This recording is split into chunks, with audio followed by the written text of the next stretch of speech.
Hello everyone, क्या आपने कभी पैरेटो रूल के बारे में सुना है? अभी जस्ट पीछे में 2 चिड़ियाँ उड़ के गई, तो कहीं आप पैरेटो रूल का मतलब ये समथिंग रिलेटेड टू पैरट तो नहीं समझ लिए? बट एक्चुअली ये वो चीज़ नहीं है। बेसिकली इट्स 80-20 रूल, या फिर आप कह सकते हो 80-20 principle, which was given by an Italian economist name Pareto.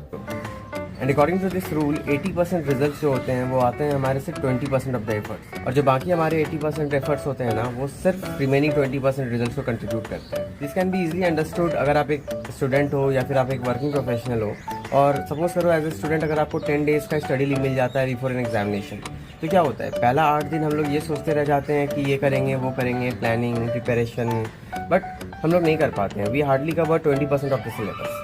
लेकिन आखिरी के बचे हुए 2 दिन में जो रिमेनिंग 80% ऑफ द सिलेबस है वो बहुत ईजिली हो जाता है।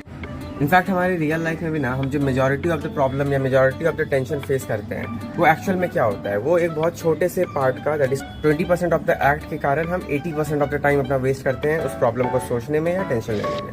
जब फिर रियलिटी में तो हमारा लाइफ 80% ऑफ द टाइम बहुत स्मूथ है, but we are only concern for the remaining 20% जो कि हमें शांति से रहने नहीं देता है। So finally I would like to say कि ये जो पैरेटो रूल है ना, ये हमें सिर्फ और सिर्फ यही समझाता है कि हमें अपना फोकस प्रायोरिटी टास्क पे रखना चाहिए, भले ही उसका वेटेज या उसका कंपोजिशन बहुत कम क्यों ना। सो 20% ऑफ द बैड एक्सपीरियंस के कारण अपने लाइफ का 80% ऑफ द अच्छे मोमेंट्स को एंजॉय करना बंद मत करो, and just leave happily, leave peacefully. Thank you.